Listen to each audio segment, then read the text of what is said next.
My kleinsus was bang vir die donker.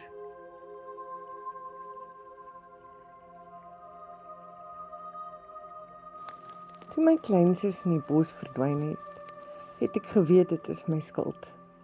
Toe haar lijk gevind is my hartseer bemoeilik deur 'n mengsel van skuldgevoelens en skaamte. 'n Diepe hartseer wat my nie eers toegelaat het om te huil nie. En ek het geweet dit is hoekom sy by my spook. Ek het dit verdien. Ek sou in die nag wakker word en haar daar sien langs my op die bed. Ek is bang, Sarah. Dit is so donker. Net lank genoeg vir my om haar traanbevlekte gesig te sien skyn in die naglig wat ek begin gebruik het. Toe is sy weg.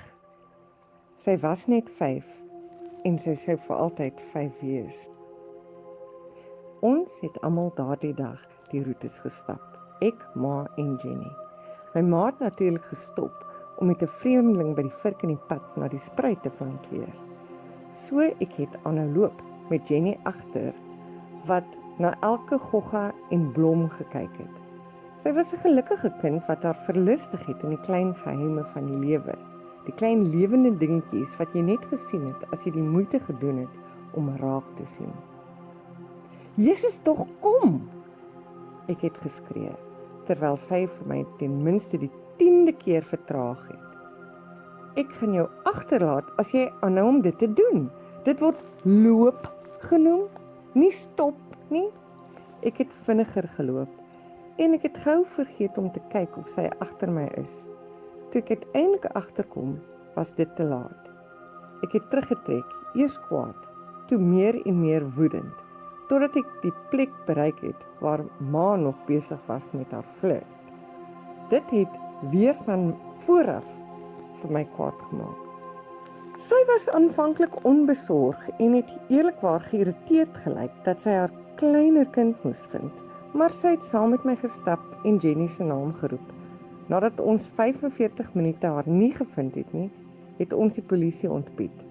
2 beamptes in 'n klein dorpie het opgedaag om te soek. Wat ons valse hoop gegee het met hul "dit eindig gewoonlik goed" toespraak.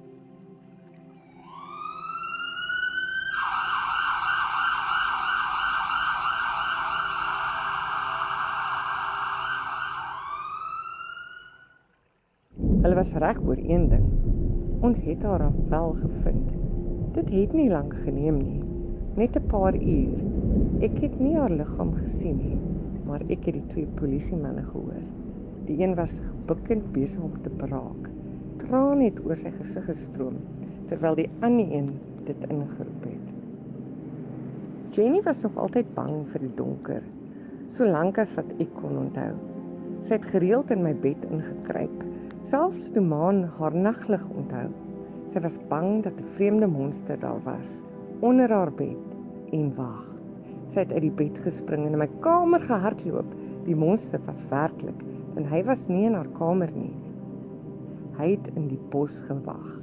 Sy naam was Charles Cantus, en hy is minder as 'n kilometer van waar my suster gevind is, in 'n vlak gat gearresteer.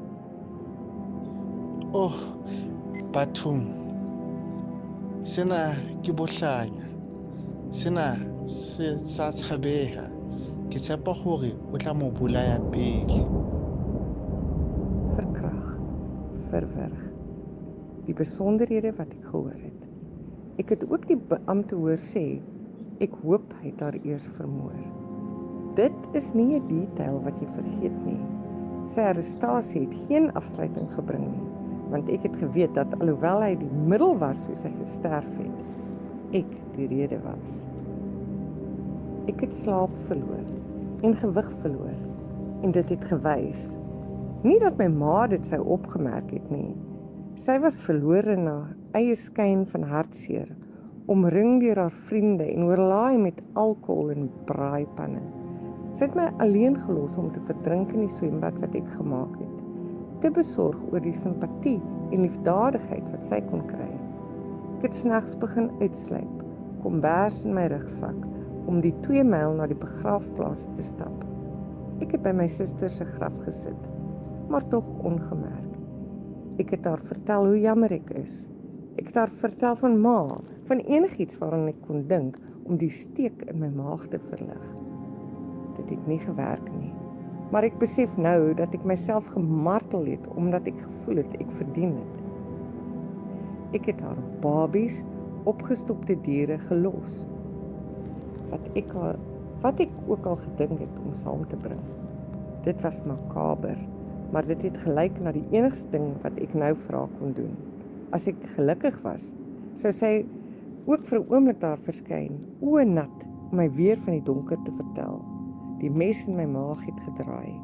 Die pyn was wat ek verwag het. Dit was wat ek nodig gehad het.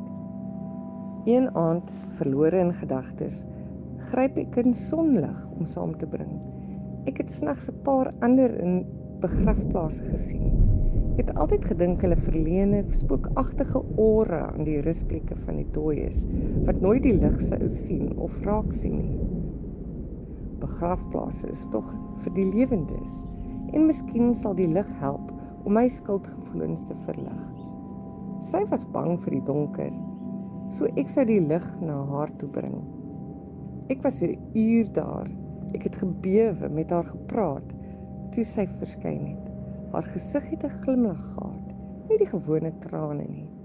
Sy het eenvoudig gesê, "Dankie sussie, ek is lief vir jou." "Ek is ook lief vir jou, jou klein pes," fluister ek, net soos ek vroeër was toe sy in my bed sou sluip. Ek het toe uiteindelik gehuil. Ek het nog steeds gehuil toe die son opkom en ek huis toe gaan. Die mes was minder diep in my maag, net 'n bietjie. Sy het nooit weer aan my verskyn nie, in die bed of in die begrafplaas. 'n Gemengde steen. Ek het haar gemis en verlang om haar te sien, om met haar te praat. Maar miskien was sy nou okay, en miskien sal ek eendag ook okay wees. Ek verdien steeds om by gespook te word, maar nou spook ek by haar. Ek besoek haar graf elke week, kyk na die lig, praat met haar, vertel haar van die voëls, die skoonheid rondom haar, die ander grafte langs hare en stories oor wie daarin kan rus. Ek maak daardie stories op en uit die name en die datums wat ek kan sien. Fantasievol, tragedies, komedies. Ek lag vir die simpel stories en ek kan haar amper hoor. Ek het ook begin om ligte by hierdie vreemdelinge se laaste plekke te voeg. Van die straat af gloei die begrafplaas soos 'n swerm vuurvlieggies wat vir ewig bevrore in tyd aan die brand gesteek het. Beweeg die duisternis verder weg van waar hulle almal is. Ek kan net hoop dat hulle in vrede is, want ek het in elk geval geen bewyse nie. Ek het net die stories en die ligte en die herinneringe aan my kleinsus wat vir ewig vyf sal wees, die goggas jag, die blomme ryk en in die sonskyn glimlag. Lisa Phillips.